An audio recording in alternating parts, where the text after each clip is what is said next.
یا رسول اللہ یا حبیب اللہ.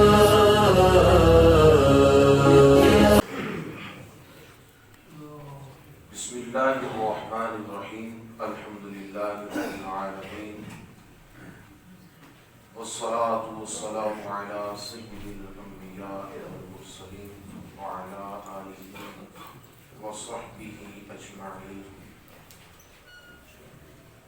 اما بعد فاعوذ باللہ من الشیطان الرجیم.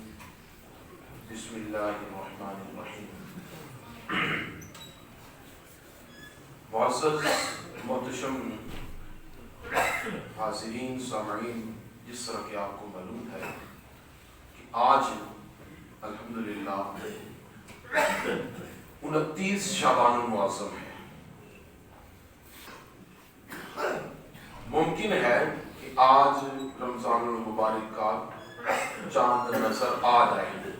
اس حوالے سے جو تدبیرات ہیں وہ ہوں گی، چاند دیکھنے کے انتظامات کیے جائیں گے، لیکن اس بارے میں جو حضور نبی کریم علیہ السلام کا فرمان ذیشان ہے، آقا علیہ السلام کا فرمان مقدس جو ہے، وہ حضور کریم علیہ السلام نے ارشاد فرمایا کہ صوموا لرؤیتہ وافطروا لرؤیتہ، کہ روزہ بھی چاند دیکھ کر رکھو اور افطار بھی چاند دیکھ کر کرو. صوموا لرؤیتہ یعنی جب روزہ رکھو، رمضان مبارک کا مہینہ آ جائے تو وہ بھی چاند دیکھ کر، چاند کے ساتھ اس کا تعلق ہے. اور جب رمضان مبارک کا اینڈ ہو وَأَفْطِرُوا، اور آپ آخری روزہ افطار کرنے کے بعد جب عید کرو، وَأَفْطِرُوا کا تعلق عید کے ساتھ ہے کہ جب وہ عید کریں تو وہ عید بھی آپ چاند دیکھ کر کریں. ان دونوں چیزوں کا تعلق چاند کے ساتھ ہے. چاند اور چاند کا جو مہینہ ہے وہ کچھ 29 دنوں کے ہوتے ہیں اور کچھ 30 دنوں کے ہوتے ہیں. چاند کا مہینہ آقا علیہ السلام نے ارشاد کیا کچھ 29 کے ہوتے ہیں اور کچھ 30 کے ہوتے ہیں. اور حضور کریم علیہ السلام نے ارشاد فرمایا 29 تاریخ کو آپ چاند دیکھنے کا اہتمام کریں. اگر تو چاند نظر آ جائے، اگر چاند نظر آ جائے تو پھر آپ 29 کے بعد یہ رمضان مبارک اگلا دن روزہ رکھ لیں.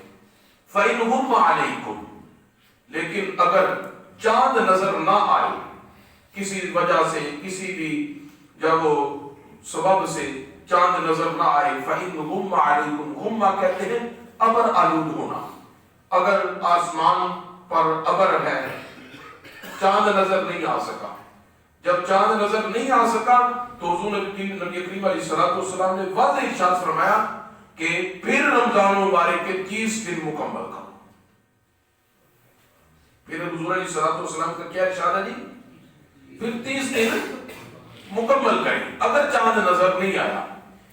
اس میں کسی بھی جگہ پر حضور کریم علیہ السلام کا، محدثین کا، مفسرین کا کوئی بھی ایسا قول نہیں ملتا جس میں انہوں نے یہ آگے ہو کہ چاند اگر نظر نہیں آ رہا بالفرض، لیکن وہ چاند کی عمر تو پوری ہو گئی ہے، لہذا چاند کی عمر پوری ہو چکی ہے. جس طرح کے ٹی وی چینلز پر بیٹھ کر تبصرے کیے جاتے ہیں نا کہ چاند نظر نہیں آ رہا. کیوں نہیں نظر آ رہا؟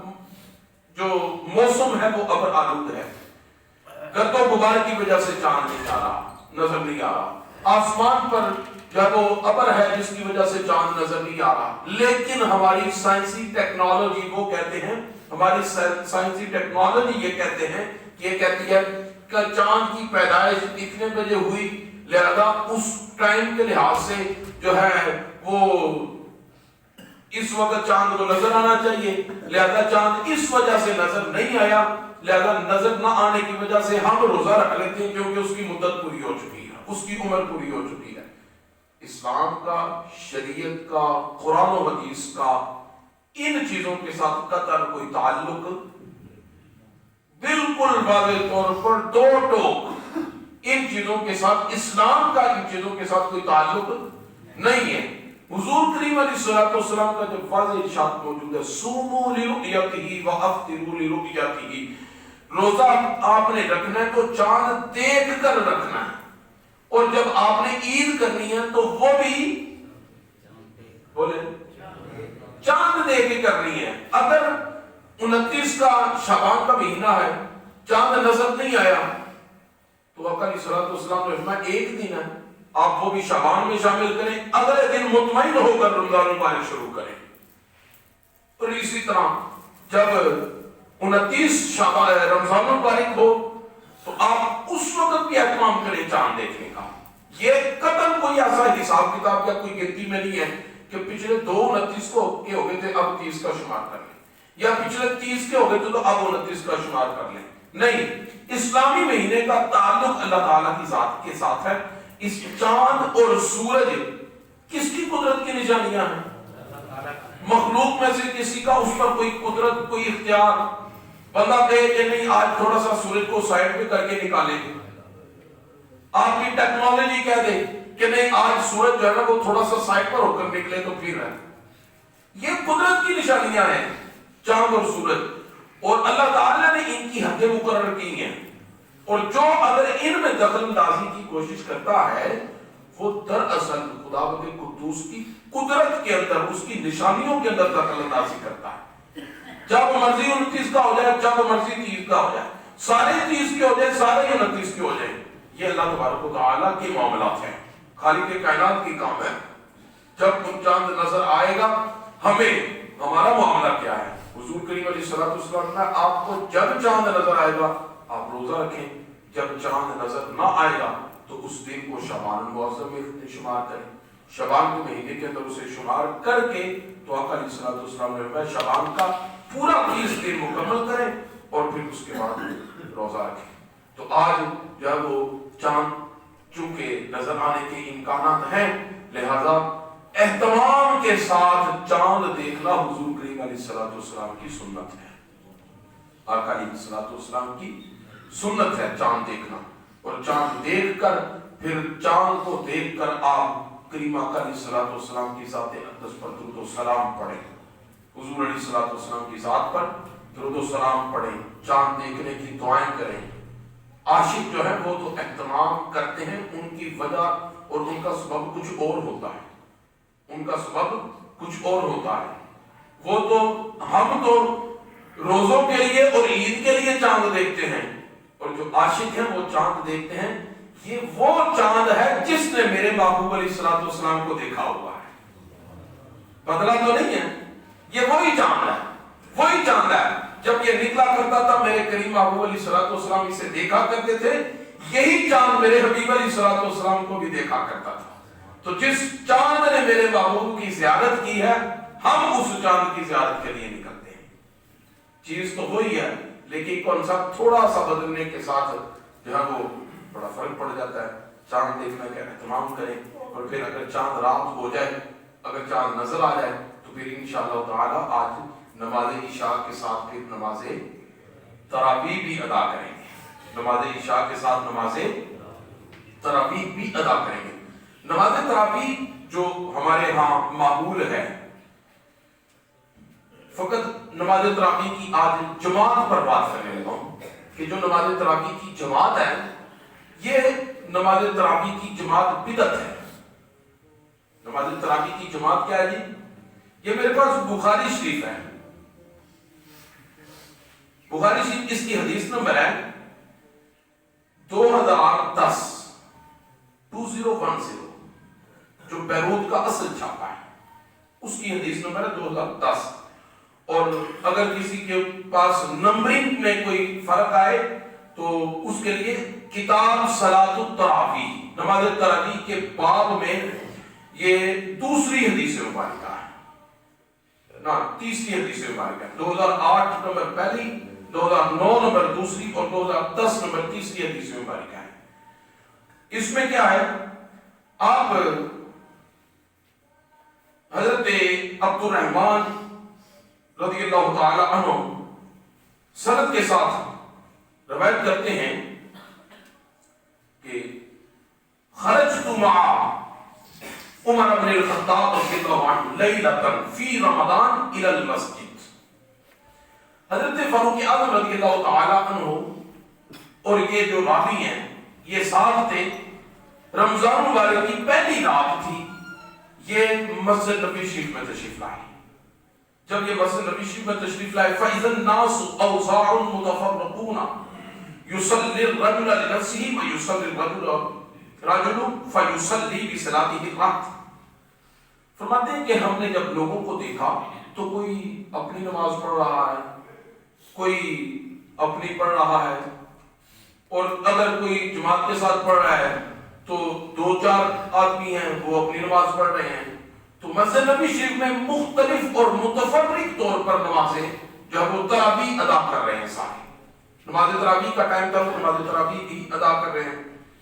تو فقال عمر، حضرت فاروق اعظم رضی اللہ تعالی عنہ نے فرمایا انی ارى لو جمعت هؤلاء على قارئ واحد لكان امثل۔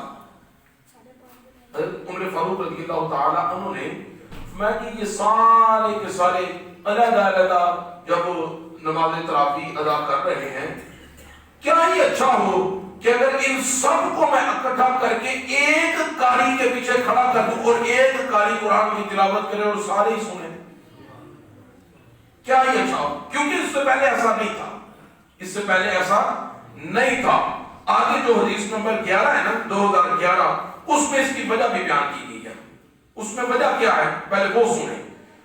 حضرت ابن شہاب زہری رضی اللہ تعالیٰ عنہ آپ فرماتے ہیں کہ اخبرانی قربہ، حضرت قربہ نے انہیں بتایا، وہ حضرت عائشہ صدیقہ رضی اللہ تعالیٰ عنہ سے روایت کرتے ہیں اللہ عائشہ رضی اللہ تعالیٰ عنہ اخبرتہ، انہوں نے انہیں خبر دی ہے۔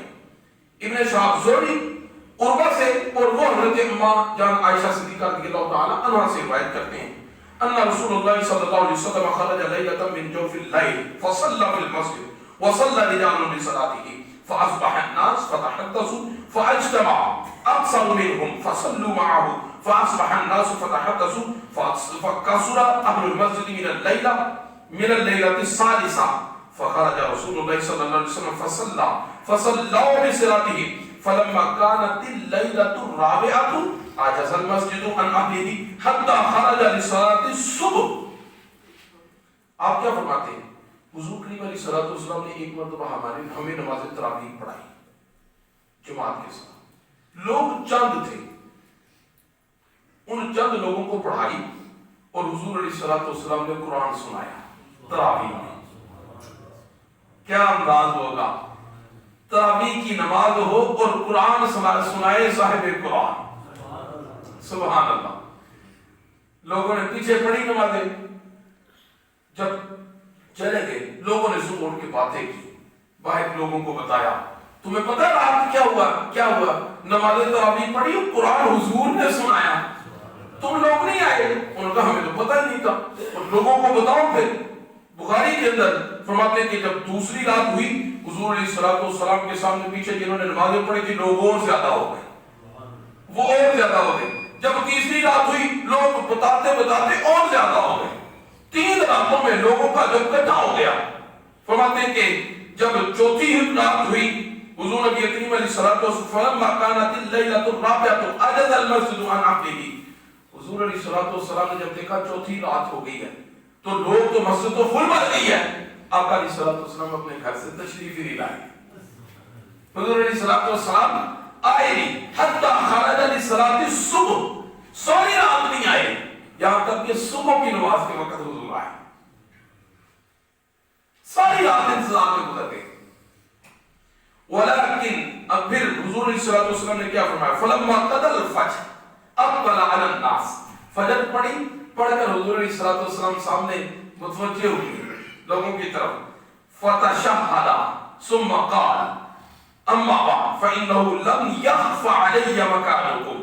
حضور علیہ الصلوۃ والسلام جب گفتگو فرمانے لگے، حضور علیہ الصلوۃ والسلام نے فرمایا مجھے پتہ ہے تم ساری رات بیٹھے رہے ہو، مجھے پتہ ہے انتظار کرتے رہے ہو، مجھے پتہ ہے کہ یہ سارے نماز کی خاطر آئے تھے اور میں کوئی اس چیز سے بے خبر نہیں، مجھے پتہ ہے کہ تم لوگ آئے تھے لیکن میں نماز کے لیے نہیں آیا. کیوں نہیں آیا؟ سنیں وَلَكِنِّي خَشِيتُ أَن تُفْتَرَضَ عَلَيْكُمْ فَتُعْجِزُوا عَنْهَا. تو میں اگر میں اسی طرح روزانہ آ کر تمہیں تراویح پڑھاتا تو پھر یہ تراویح میرے پڑھانے کی وجہ سے تم پر فرض ہو جاتی. جب فرض ہو جاتی تو پھر کوئی 8 کا یا کوئی 10 کا یا 16 کا بہانہ لگا کر پیچھے سے بھاگنے کی کوشش کرتا. فَتُعْجِزُوا عَنْهَا. تم لوگ عاجز آ جاتے، تم لوگ نہیں پڑھ سکتے تھے. اس لیے میں نے اب اندر رہ کر وہ جو فرض ہونے والا معاملہ تھا وہ بچا دیا. احسان کس پہ کیا؟ مہربانی کس پہ کی؟ فرمایا کہ قیامت تک کے لوگوں کو بتا دینا کہ جو کہتے ہیں نا کہ نبی کے چاہنے سے کچھ نہیں ہوتا، ان کو بتا دو میرے حبیب علیہ الصلوۃ والسلام پہ در پہ فقط نماز پڑھے تو ان کے پڑھنے کی وجہ سے اللہ تعالیٰ فرماتا ہے میرے حبیب پڑھ رہے ہیں، تمہیں کیا ہے؟ لہذا میرے حبیب کی وجہ سے تم پر یہ فرض ہو گئی ہے. حضور علیہ الصلوۃ والسلام کے زمانے اس کا یہ معاملہ تھا. یہ 2011 نمبر روایت. آگے پچھلی جو ہے حضرت فاروق اعظم رضی اللہ عنہ عنہ، حضرت ابوبکر صدیق کے زمانے میں بھی ایسے ہی تھا.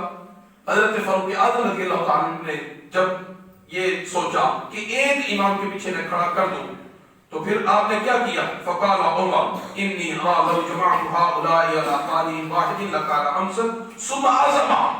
پھر آپ نے یہ ٹھان لیا ہاں کل ایسے کروں گا. فجمعهم على ابی بن کعب.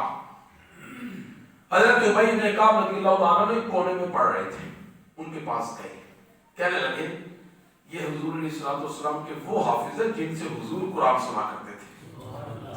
یہ قرآن پڑھتے اور حضور علیہ الصلوۃ والسلام چھپ چھپ کر سنتے تھے. بعض روایت کو کیا تھا؟ چھپ چھپ کر سنتے تھے. کیوں کہ اگر حضور سامنے آ جاتے تو پھر یہ خاموش ہو جاتے تھے.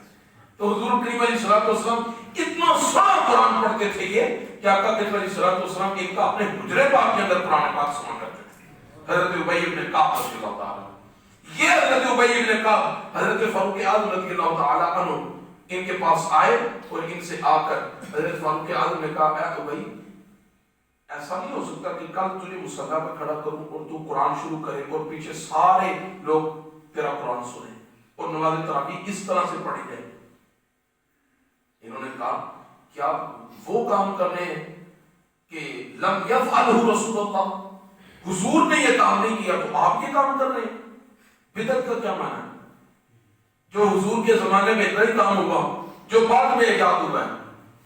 آج میراث شریف کو جو بدعت کہہ کر ٹھکرا دیتے ہیں وہ یہی ہے نا، حضور کے دور میں نہیں ہوا، ابو بکر کے دور میں نہیں ہوا، ان مقدس ہستیوں نے نہیں کیا، آپ کر رہے ہیں وہ کام، یہ تو بدعت ہے.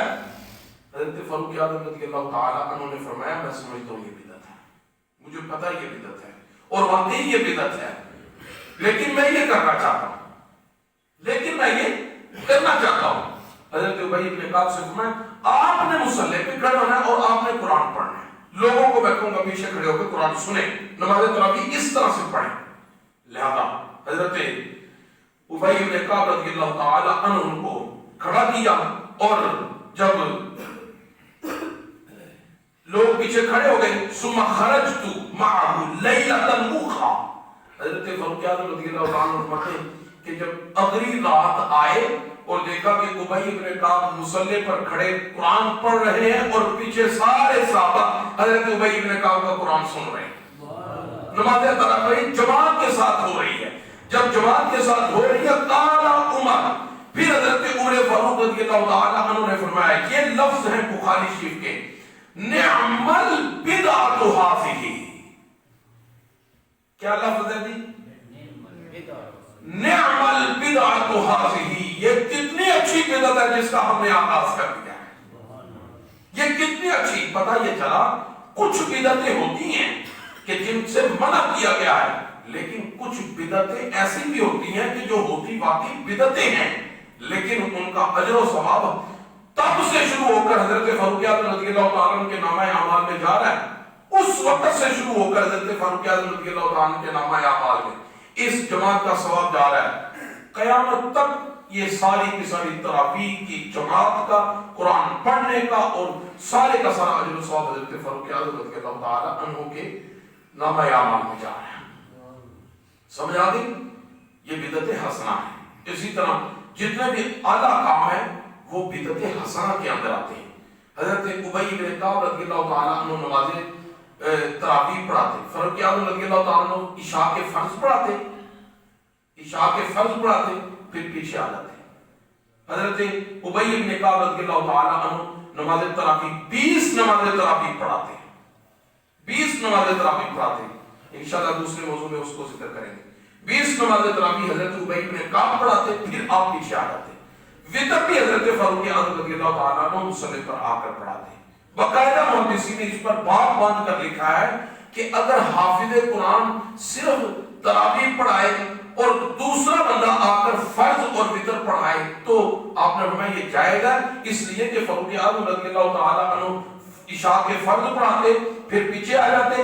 تراویح کے لیے جب وہ حضرت ابی بن کعب آتے وہ تراویح پڑھاتے اور وتر حضرت فاروق اعظم رضی اللہ تعالیٰ عنہ پڑھایا کرتے تھے۔